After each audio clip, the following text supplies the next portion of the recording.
Tudo bem, pessoal? Hoje nós temos um vídeo sensacional, um pouco longo, mas sensacional. Eu espero que vocês prestem bastante atenção, porque vai trazer muita informação e condições para que você realmente forme a sua opinião, tá? Então eu gostaria que vocês se inscrevessem, deixassem seu like, compartilhassem, fizessem seus comentários. Inclusive nós estamos chegando agora na época de Natal, então tá todo mundo mais envolvido com família, com tudo isso que é muito importante.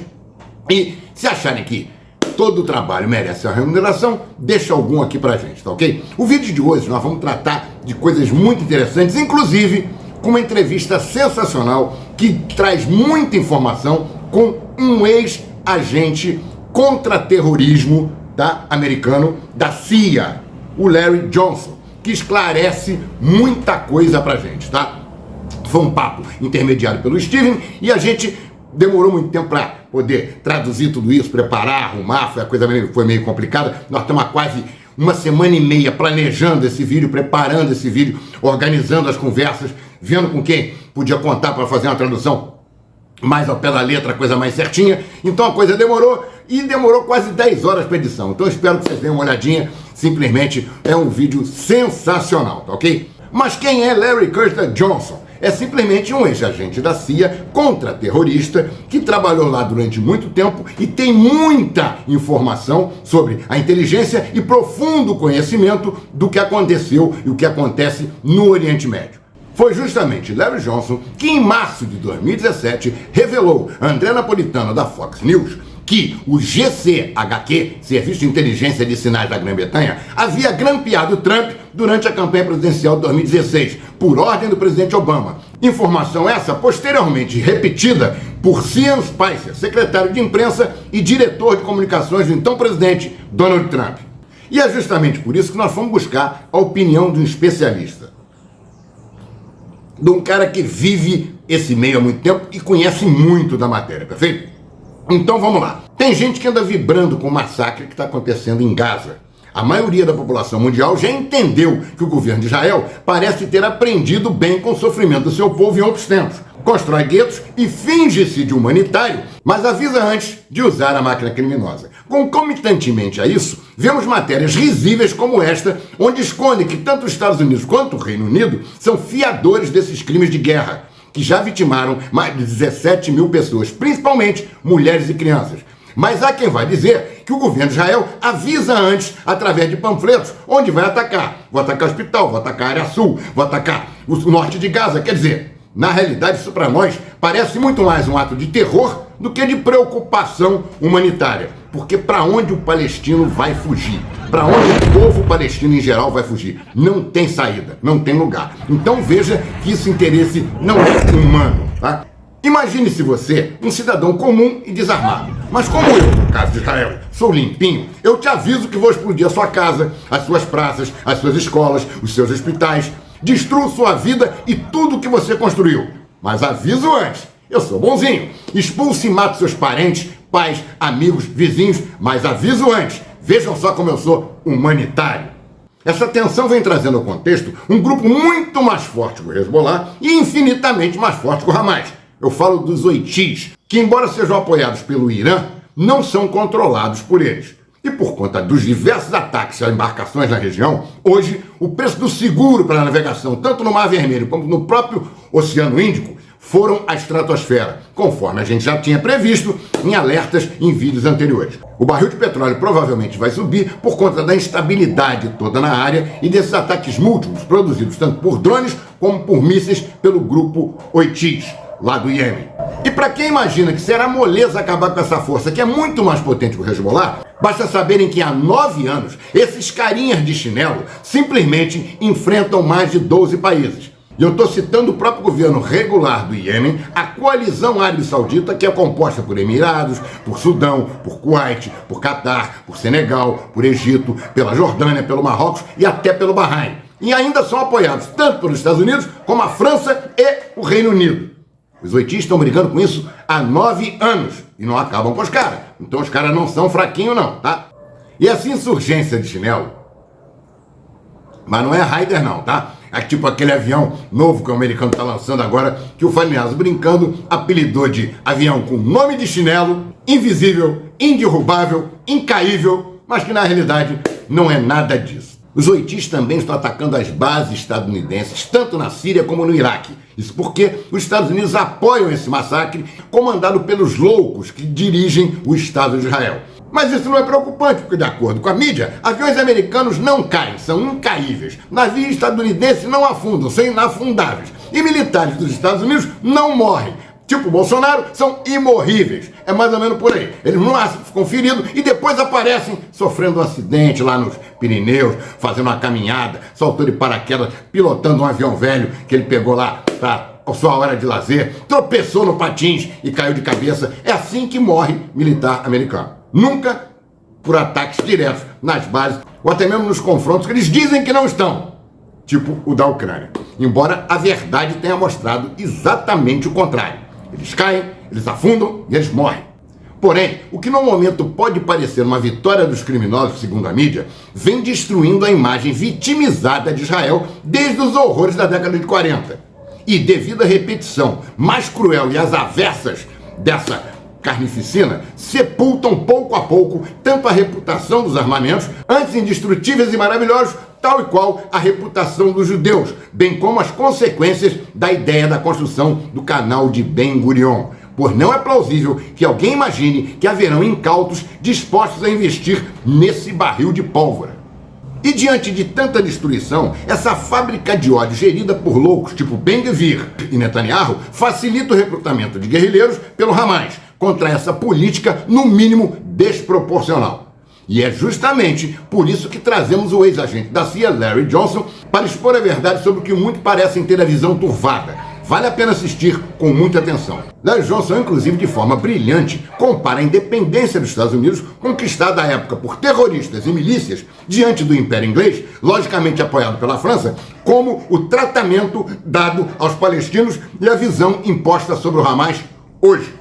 Já com relação à OTAN, diante da iminente derrota, Joe Bolton já mostra preocupação com a sequência do incentivo à Ucrânia, o que faria a Rússia conquistar até muito mais do que imaginava antes.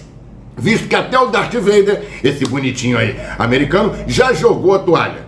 Enquanto Napoleão de Hospício, o Zelensky, é o único que ainda profere ideias de vitória. E Zaluzny, que é o preferidinho da Ucrânia hoje, e já dizíamos há algum tempo, mais de um ano, que seria o futuro da Ucrânia, continua se destacando. E o que parece é que realmente vai se concretizar o que a gente dizia antes. Zelensky vai acabar numa prisão da Sibéria.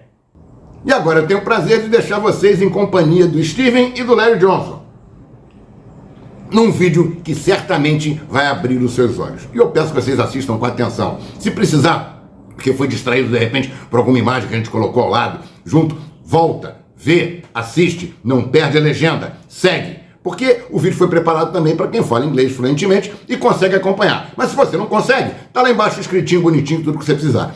Se for necessário, volta um pedaço, tá muito interessante, é imperdível. All right, I've got a great show for you today. I have one of our show favorites, former CIA Larry Johnson, to help us analyze the information and the news about what's going on with the Russia-Ukraine war, what's going on with Israel and Palestine. Is Turkey about to jump into this war? We're going to go through all of that today. Larry, thank you so much for joining me today. Always a pleasure, my friend. So let's start with Russia, Ukraine, and then we'll make our way down the Mediterranean to Israel. It does seem, from what I'm seeing and reading, that Volodymyr Zelensky of Ukraine is losing internal support from generals and even some support from NATO members. You know, not the big ones, the United States and England, but other ones. Is Zelensky going to be forcefully removed? Is he going to step down? Is he going to sail off into the sunset? What do you think is going to happen with Zelensky after it becomes obvious that his leadership is no longer necessary to move forward? I don't think he survives his term as president. Whether he goes out feet first in a body bag or hops on a plane with a suitcase load of cash and flees to some sunny spot in, say, Miami Beach or further south, remains to be seen. The support for him is eroding. There's no doubt about that. There is a great rift between him and General Zaluzny, the chief of staff, the fellow who runs the military, sort of our combination of our Mark, or who used to be Mark Milley and Lloyd Austin. Now it's Charlie Johnson, I guess, or Charlie Brown, that's running it. And so Zelensky's trying to pin the blame on Zaluzny for a failed military strategy. Zaluzny's trying to pin the blame on Zelensky for insisting that they kept troops in Bakhmut, which was a failed effort. They lost, a terrific number of forces. And then the current battles that are raging around Avdiivka, which is just to the west of Donetsk, the city of Donetsk, has been held for 9 years tenaciously by the Ukrainians, and it looks like the Russians are finally rooting them out. It's actually the Donetsk People's Militia that had been incorporated under the Russian army.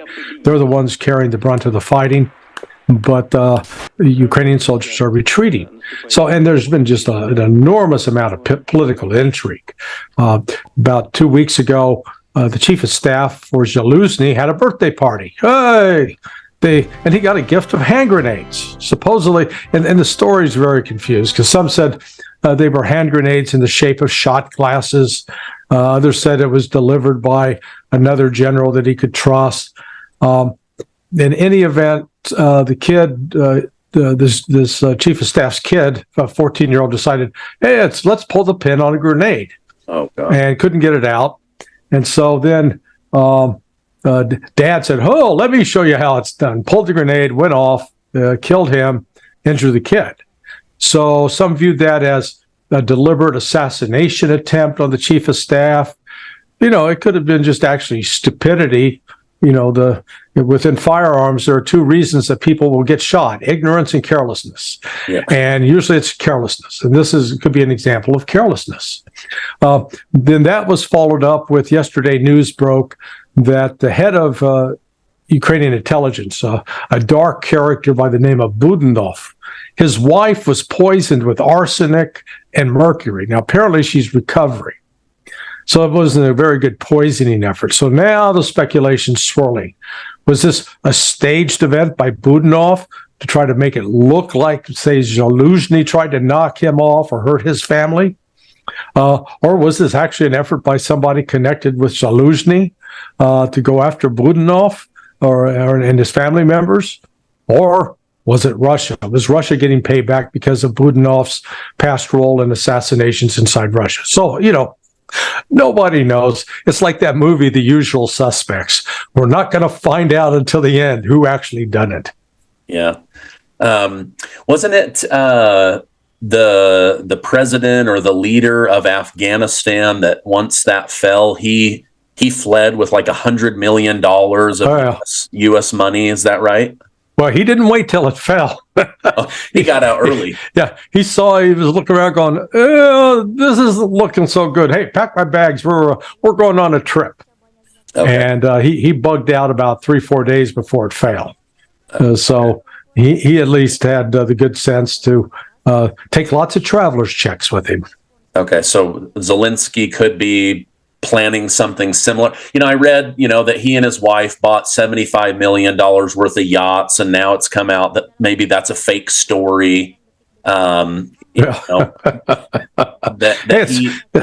Christmas. You got to get your wife something nice, Yeah, $75 million yacht. So now back here at home, Senate Majority Leader Chuck Schumer said he'll do everything in his power to get more American taxpayer money to Ukraine. Is most of that money now just going towards us basically paying for every aspect of the Ukrainian government and keeping their economy open and flowing? Because you can give them all the American taxpayer money in the world, but if they run out of soldiers, it's basically useless. Right. Yeah, no, you're correct. Our money is going to keep that entire government afloat, pays pensions, pays salaries. This is ridiculous. It would be one thing if the United States was in a position where every one of our major cities was immaculate. where the kids who were graduating from high school could actually read and write, where there were not 100,000 deaths from drug overdoses every year, 100,000 or more. If America's house was in order, okay, we'd be in a position to go out and tell other people how to put their houses in order because we'd done it. But this is like taking advice on physical fitness from a fat guy that weighs 320 pounds, smokes 2 packs a day, and knocks off a bottle of scotch every night. Not exactly the vision of health. And that's what the United States has become. And so we are enabling the deaths of literally tens of thousands of Ukrainian men, a few thousand Russians in the process. Our country has become an influence of evil in the world. We can claim that we're doing it for all the right reasons or that we have good intents in our hearts. But what we're producing is death and destruction on a massive scale. And we need to come to grips with that. And it's not just overseas. Again, our borders are wide open, that we have no idea who's coming in. The cities, when you look at the crime rates in the various cities and the homeless situation. I mean, my God, the only way we could get San Francisco cleaned up was Xi Jinping, the Chinese leader, had to come for a visit because he insisted on it. It is just the disconnect in this country from reality is astonishing. Yeah, I mean, if you go over to Beijing or Shanghai, these cities are like brand new, top of the line, squeaky clean.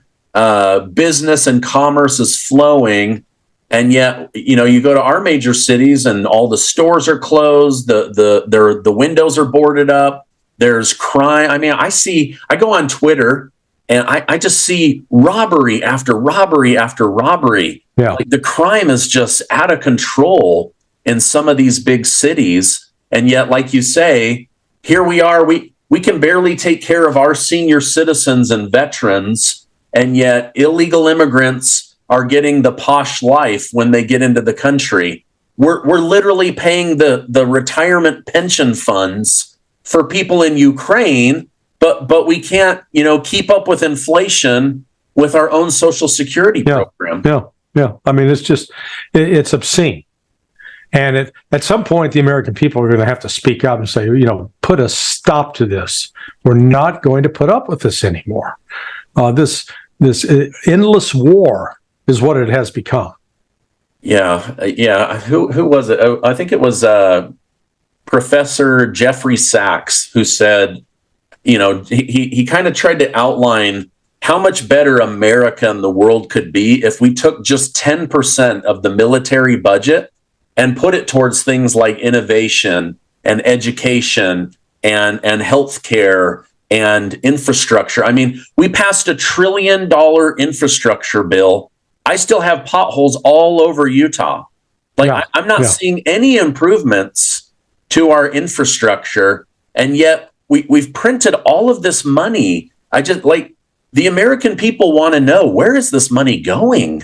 Yeah. No, it's a very, very fair question. And again, it goes back to when we have the United States used to be seen in the Ronald Reagan era as quoting Isaiah, a city on a hill, a city of light, the Zion, the ideal utopia.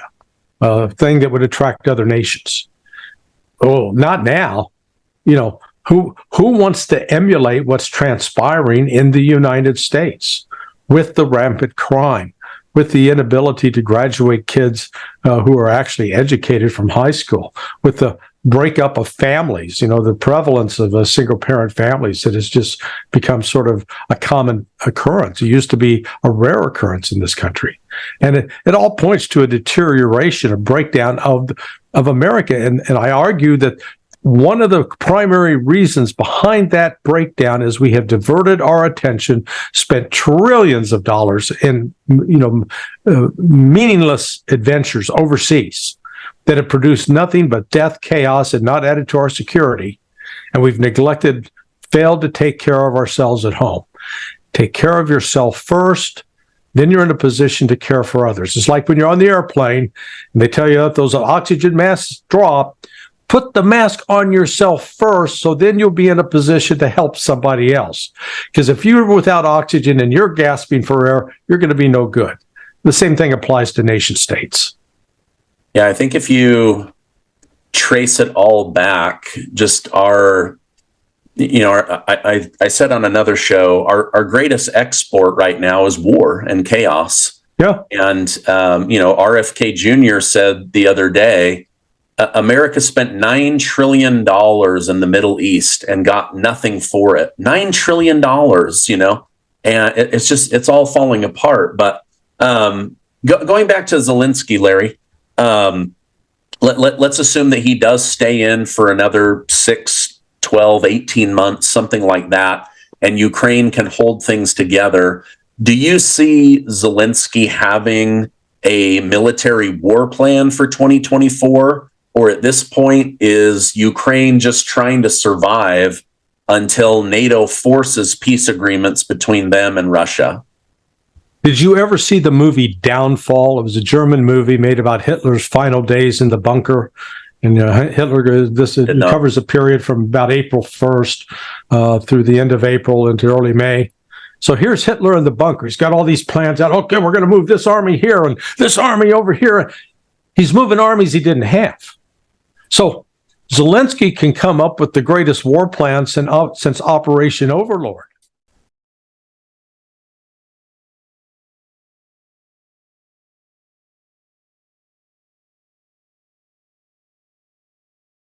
Somebody who believes we're going to take care of ourselves first.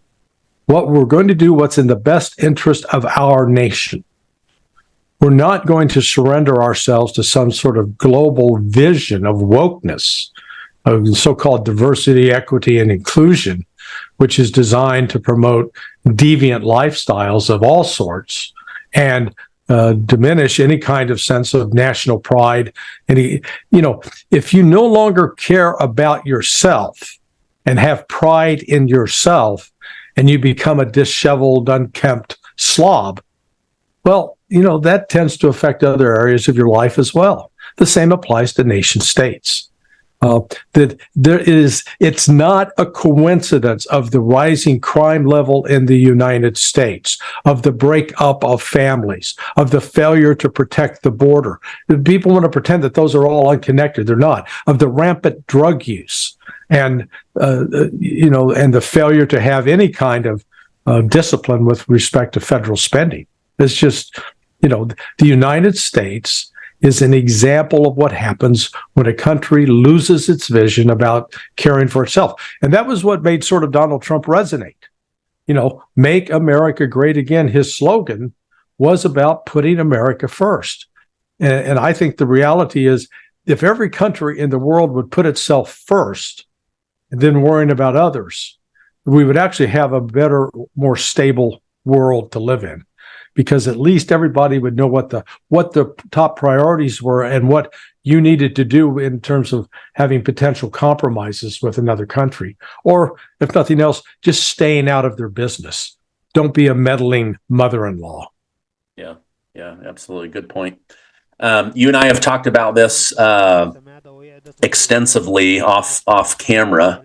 I've been sick about covering the Russia-Ukraine war. I've said many times to you and to this show that Ukraine is living in a humanitarian crisis. I feel the same way about Israel and Palestine. Israel has a right to defend herself, but with close to 15,000 innocent people dead, entire cities being leveled, I don't think the idea of a world government is good, but is there anything that the United Nations could do to effectively end this war between Israel and Palestine, or Israel on Palestine?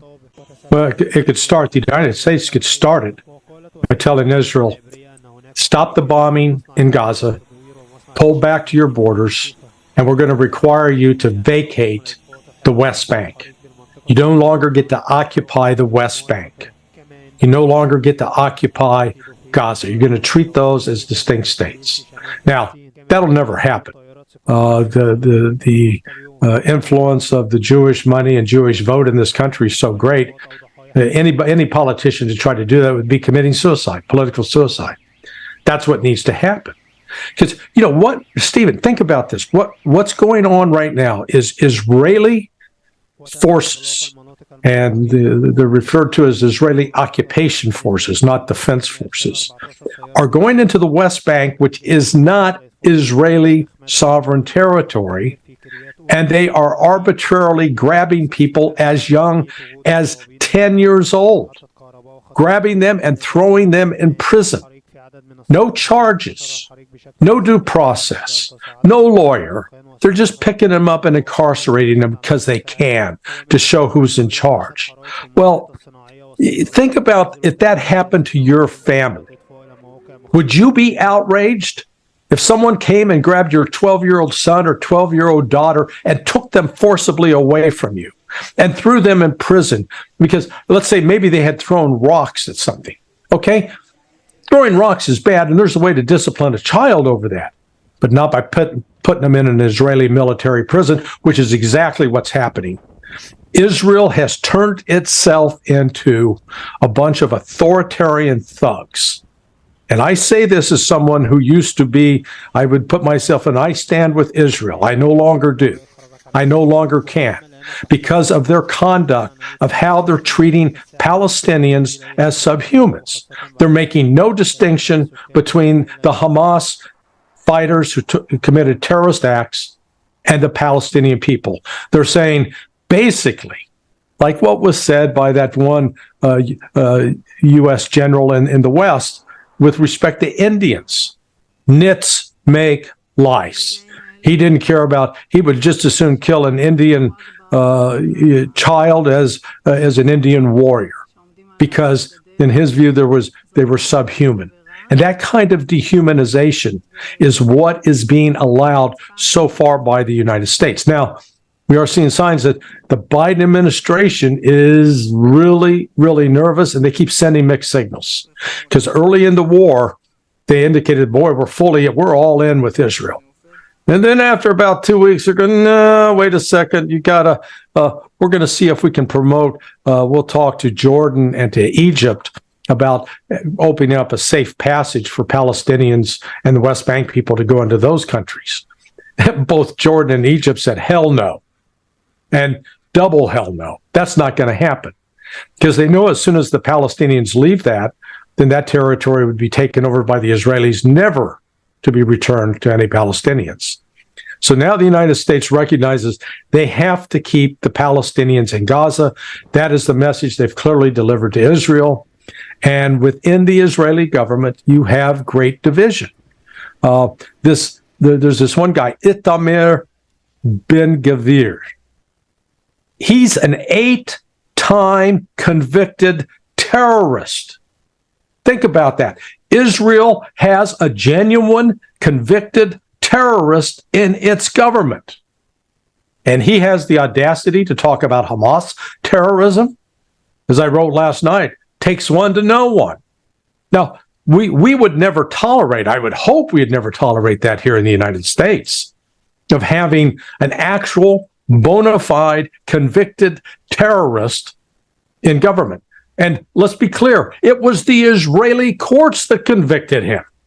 Are we going to say the Israeli courts were a bunch of anti-Semites?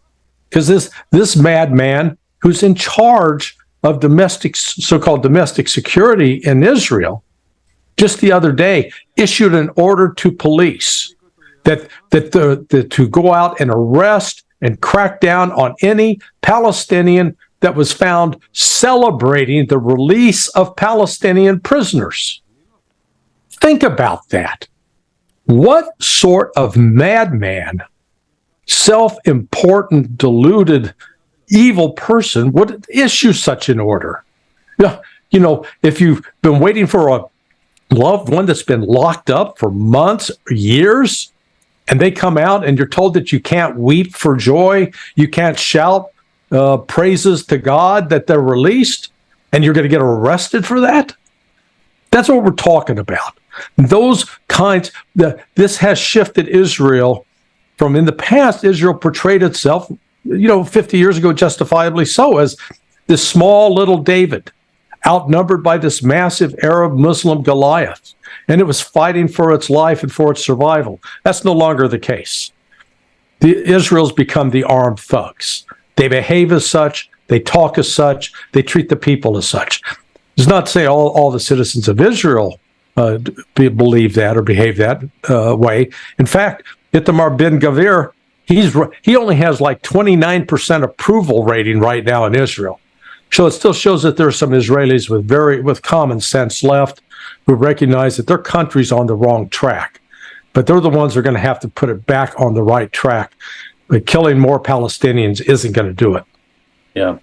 Do you think it comes down to each group as you said, seeing each other as subhumans, where yes. Hamas says, "Hey, you're an animal, and I can see why Germany went after you," and then Israel saying, "Hey, you're a different religion, you're a pest to us, you've been attacking us, you're subhuman," and so you have two neighbors that don't even see each other as children of God, or right. I say that because they're both religious states, right? But like they can't even see each other as human anymore. It's just rats to be annihilated, and they just have been going back and forth for decades. Well, I've been thinking about this a lot, and I realize that Jesus gave the correct answer, the right answer, the only solution, which is treat other people as you want to be treated. If we made that the cornerstone of our foreign policy, I think we'd see not only a dramatic change in how we, the United States, conduct ourselves with other countries, but also it would be the standard, that would be our standard message to both the Israelis and the Palestinians. We want you to treat the Israelis the same way that you, the Palestinians, want to be treated. And to Israel, we want you to treat the Palestinians that way. Israel does not want its children to be picked up arbitrarily and carted off and imprisoned, and nor do the Palestinians. So that's why I said where the instruction of Jesus to his followers is still just as relevant and fresh today as it was 2,000 years ago, which is we will treat each other in the same way that we want to be treated. That's a foundation of respect and care for one another. If we do that, yeah, we'll have something to celebrate at Christmas. Yeah.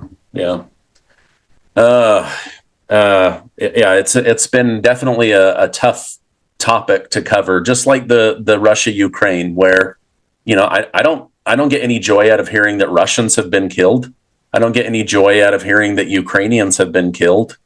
And now I'm watching this going, okay, at least when it was Russia versus Ukraine, it was Russia, this sleeping giant with a lot of potential that had a war past that could defend itself, right? Versus Ukraine, which had been turned into this incredible military machine thanks to the United States and NATO, and they kind of started on equal footing. But over in Israel and Palestine has no real way to defend itself. Correct. And Israel is a modern war machine, and so they're just not starting out on equal footing, and that's why they're able to, just level these cities and scare people to the southern end of Gaza. It's just been really, really hard to watch. Well, one of the things that's both ironic and sad about the United States is that we're quick to label groups like Hamas and Hezbollah as terrorist groups. Well, why are they terrorist groups? Well, they're not an organized army. They're not a state. They don't have aircraft. They don't have tanks. They don't have air defense systems. Well, you know what? This country, America, was founded by a group of terrorists. They didn't have air defense systems. They didn't have they eventually got artillery, but you're fighting with militia. You're fighting with people that did not have, they were up against the largest army in the world at the time, the British Army. And they had to fight with guerrilla tactics, fought with terrorist tactics, ambushing, doing things that were not conventional military doctrine. Our country was born out of that. And from the standpoint of the Palestinians, whether we like it or not, they perceive what Israel is as a conquering, occupying power, in much the same way that we in the United States viewed the British as an occupying power that needed to be expelled. We expelled them and we celebrated every 4th of July. Hey, let's hear it for insurrection. We celebrate that. When we see other people trying to throw off foreign oppressors, because that's what the Israelis are with respect to the Palestinians. They're foreign oppressors. They're occupying land that belongs to the people who lived there before, the Palestinians. And, they're trying to fight back. And when they fight back, it gets labeled as terrorism, and they therefore are worthy of no support. That's why I come back. We have got to come up with something that's not a military solution, that requires people to step back. And let's start with the foundation of having minimal respect for each other. But that means you're going to have to replace leadership both in Hamas and within the Israeli government, of people who can actually step back and think sanely and rationally. And there are those people. There are organizations where you have Israeli fathers and Palestinian fathers who have each lost children, who have united and joined together to raise voices, trying to reach out for common sense. So there's hope there. There's still humanity out there. And that's what we need to embrace. Yeah, and that's why I wondered, does the United Nations need to force their hand? But again, if the United States, being the big contributor to the United Nations that it is, if they're going to block and keep sending these mixed signals, my goodness, they're raising money for Israel, and then they're sending supplies in, 200 trucks of supplies every day into Palestine. It's very confusing. It's almost like, you hear people that are like, well, the Rockefellers and the big bankers, they just funded both sides of the war and became incredibly rich. Yeah. Like the United States is just, they're confusing people by supporting both sides. So then Israel feels emboldened, but Palestine's like, wait a minute, why are you guys helping us while also helping the person that's attacking us? Like it gets very, very confusing. Yeah.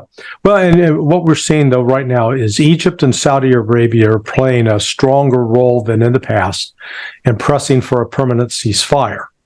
And they appear to be achieving some progress on that. Both recognize that there is no upside to a regional war, that if it goes hot and you get the United States and Britain and others shooting at each other, that it would be very devastating for the region. So they're trying, let's call it the cooler heads prevails strategy. They are the adults in the room. But the United States is no longer in a position where we can tell them or demand of them or pressure them to do something. In fact, the United States is having to listen to them now, which brings in countries like Russia and China, who are backing up, providing quiet diplomatic support behind the scenes to both the Saudis and the Egyptians to try to work out a diplomatic solution. Now, this is, we're looking really at a long-term problem here, though, because the massive destruction of the infrastructure in the Gaza Strip, and particularly the Israeli deliberate strategy of targeting hospitals. They recognize you destroy the hospitals, you destroy the ability of the people to continue to live there. That was their intent. This was not because, Hamas was using it as human shields. That's just bunk. It's a lie. But setting up field hospitals is underway. Getting enough of those up and running, though, is going to be a real challenge, and doesn't begin to address the issues of how do you get clean water in there, and how do you get a sewage system functioning so that people are not defecating in every single corner of the country, and then disease starts to spread because of it. That you have to have good sanitary conditions. So lots of challenges as we come into the winter months. Yeah. It will be turning colder there, and it'll make it more difficult for people to survive outside. Yeah. It has brought me joy and happiness to see these hostages be released and reunited with their families. At the same time, there's 15,000 people who are not being reunited with their families, and that is also hard to swallow.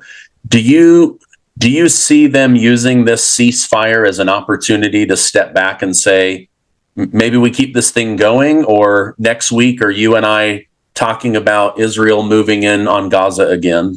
I think right now it makes it more difficult for Israel to restart an offensive, because barring, it'd be one thing if Hamas in the next week or two launches an attack, starts killing Israeli soldiers, starts hitting Israeli vehicles, goes on the offensive.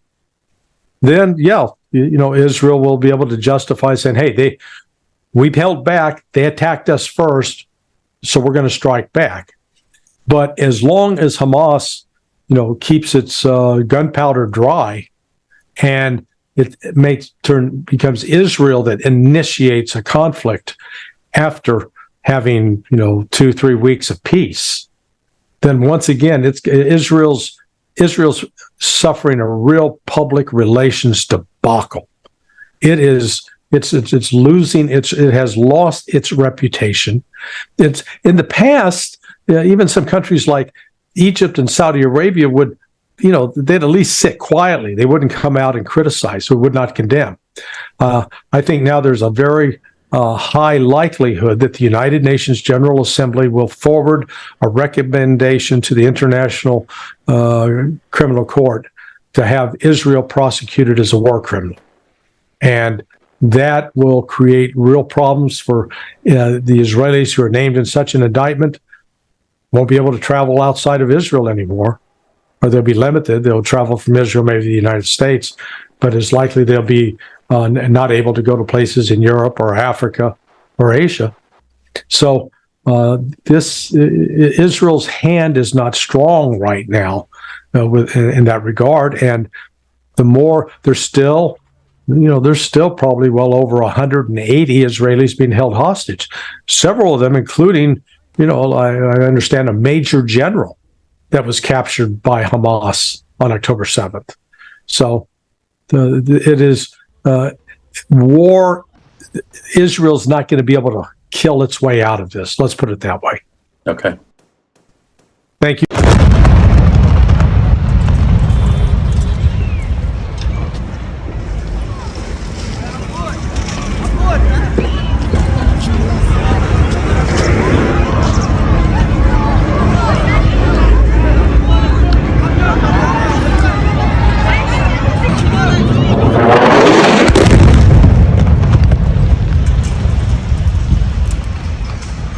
تعال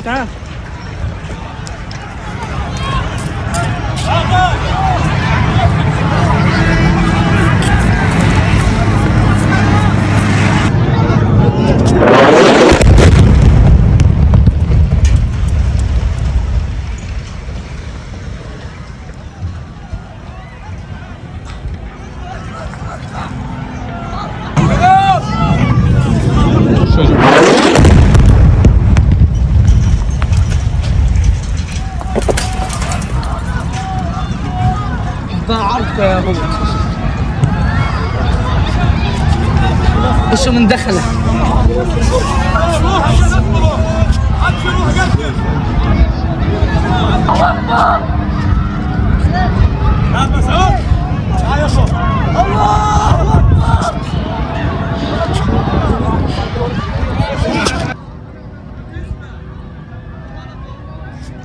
ابو الفزبه وين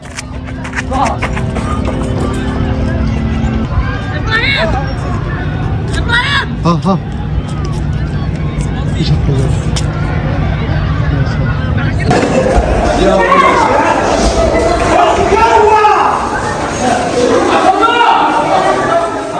E aí, vocês gostaram? Entenderam como é que ele consegue colocar todos os assuntos, mostrando os elos de ligação, tanto na Ucrânia, quanto em Israel, quanto em Gaza? E, inclusive, ele falou também um pouquinho sobre Essequibo, mas isso nós vamos tratar num vídeo seguinte. A coisa foi muito bacana. O papo durou mais de 1h30, ainda bem que tinha o Steven para poder tratar dessa intermediação, uma vez que a nossa fluência não está muito grande, que a gente não tem praticado. Mas eu acho que deu para mostrar para vocês muito do que está acontecendo, tá? Eu queria que você se inscrevesse no canal, que deixasse seu like, que fizesse seu comentário, e se achar que todo trabalho merece remuneração, e a gente está trabalhando pra cachorro, dá uma forcinha pra gente, divulga o canal pros amigos, bota algum aqui, bota R$1 pra plataforma poder ver. Não, o cara é mais ou menos relevante, o que ele fala é legal, é interessante, o que a gente traz aqui, você não vê por aí pela mídia. É completamente diferente do que é colocado para vocês aí, essa historinha de canto da sereia para vocês, tá ok? Outro detalhe muito importante é um pedacinho que a gente afanou aí e vai trazer para vocês de um podcast bastante interessante com o Comandante Farinazzo, que inclusive você pode acessar na íntegra no link que a gente tá botando aqui embaixo. Tá bem aqui embaixo, é só olhar e também tá lá na descrição. Você pega ali e vê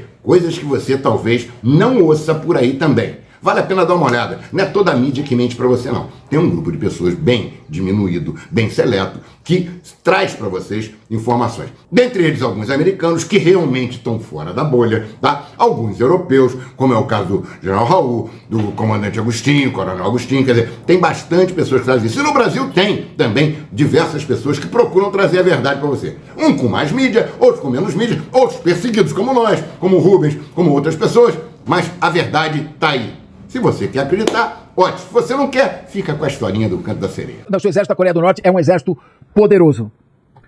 Eu acho assim, gente. Eles têm armas nucleares, né? Tem capacidade de lançar, que é uma coisa mais complicada, é tão complicado quanto armas nucleares. A miniaturização do sistema de delivery é um processo complexo pra caramba. Tem uma das melhores artilharias do Extremo Oriente, né?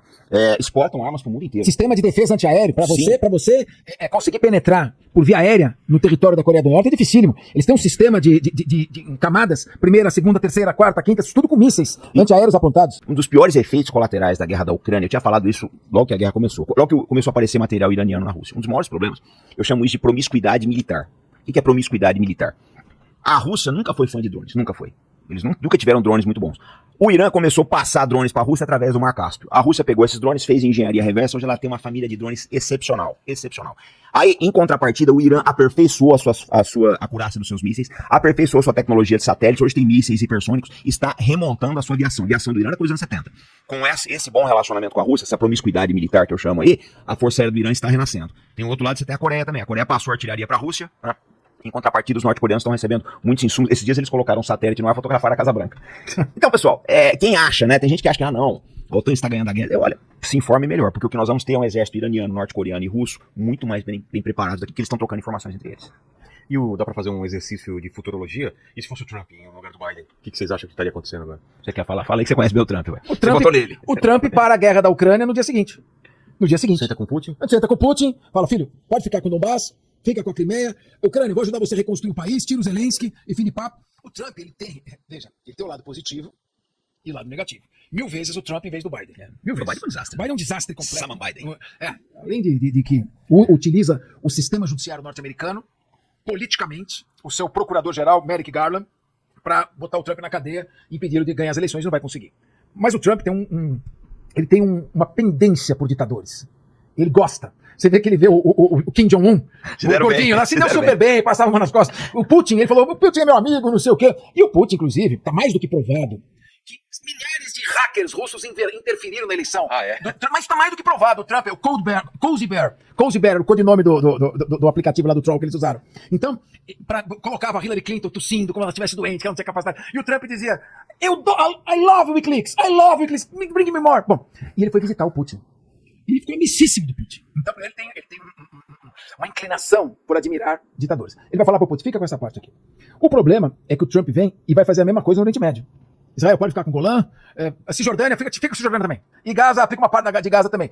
E aí, o que ele vai acomodar na Rússia, que a Ucrânia, coitada, já está destruída completamente mesmo. A hora que ele fizer assim, os seus países nas seclas, que são os seus servos dos Estados Unidos, Inglaterra, França e Alemanha, nunca foram tão subservientes, vão deixar a Ucrânia na tanga na mesma hora. O Stoltenberg, que é o secretário-geral da OTAN, também vai ficar falando sozinho. Então, acabou. Guerra da Ucrânia e Rússia acabou com a Ucrânia irremediavelmente destruída. O problema será, meu ver, eu acho, nesse momento hoje, o conflito do Oriente Médio com proporções catastróficas muito maiores do que o da Ucrânia. E a minha esperança é que o Trump, sendo amigo do Putin, consiga estabelecer algum tipo de negociação no Oriente Médio em que ele privilegie a presença russa naquela região, o que para muitos americanos é um terror, né? Mas eu acho que o Trump caminha nesse sentido. E o Putin só não atravessou o rio de Dnipro e foi até a fronteira com a Polônia, primeiro que ele sabe que o oeste da Ucrânia ele odeia a Rússia. E jamais ele conseguiria colonizar aquilo, ou governar aquilo. Em primeiro lugar, por causa disso. E segundo, que ele chegou onde ele queria, ele vai fazer uma guerra stalemate, um impasse. Vai fazer um impasse, ninguém vai para lado nenhum, até as eleições dos Estados Unidos. Ganhando o Trump, ele chama, Trump, o pessoal aqui fala russo, tem tradições russas, os grupos neonazistas da Ucrânia que existem, o senhor Bandeira é um neonazista que comanda organizações neonazistas na Ucrânia e pretendia, assim, fazer algum tipo de limpeza étnica na região, quando o Putin interferiu. E você não vai ouvir isso em mídia nenhuma. Exatamente. Nenhuma, ninguém vai te contar isso. E é também o que estava acontecendo, tá certo? Então, ele falou, fica com esse pedaço para você, que é o pedaço que vale mais, né? Quando os nazistas entraram na União Soviética, a primeira parte estava na Ucrânia. O Hitler mandou encher caminhões e caminhões com a terra que tinha lá na Ucrânia, que é o solo mais fértil do mundo. O Douglas MacGregor fala, se você enfiar um pedaço de pau ali, vira uma árvore. O pessoal sempre chamou a Ucrânia de a cesta de pão da Europa, né? Porque a produtividade... Agora vocês param pra pensar a tragédia que é, né, cabeça? Você fala desse problema, dessa questão da agricultura.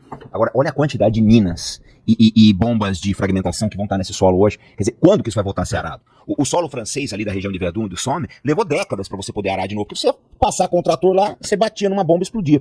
Então, a tragédia da Ucrânia, ela não vai acabar na hora que assinar um tratado de paz. Vai levar anos ainda. Durante anos você vai ver crianças, agricultores sendo mutilados aí por essas bombas de minas. E a população masculina? Está quase que acontecendo como na Guerra do Paraguai. Exatamente. Vai levar décadas, talvez um século, para recompor a população. Foi um verdadeiro massacre. Você sabe que na Segunda Guerra Mundial, quando iniciaram as campanhas de extermínio dos nazistas, você tinha 15 milhões de judeus no mundo. Passados 70 anos, você tem 18. Nunca mais se recuperaram em termos de recomposição da população. Toda a tragédia humanitária, todo genocídio traz essa consequência. E não estou dizendo que haja um genocídio na Ucrânia, porque a Rússia não está eliminando a população civil indistintamente. Mas todo adulto acima de 16 anos até 70 está sendo chamado para entrar numa guerra suicida. A verdade está aí. Se você quer acreditar, ótimo. Se você não quer, fica com a historinha do Canto da Sereia, tá? Um grande abraço, até o próximo. E não esquece, se inscreve, deixa seu like, ajuda o canal e bota R$1 aqui, cara. Tinha que ser pão duro, cara. O Natal tá aí, cara. A gente não tem 13º, não tem nem 11º, 12º, não tem nada, meu irmão. Nós não temos nem primeiro nem terceiro. Isso aqui não paga absolutamente nada, só gastar. Manda R$1 pra cá. Saiu agora, tá cheio da grana, tá com a bufunfa, tá bonito. Bota algum aqui pra gente, tá ok? Senão como é que eu vou pagar o meu vinhozinho que rega as minhas palavras de vez em quando, tá? Um grande abraço a todos e felicidades, Feliz Natal, próspero Ano Novo.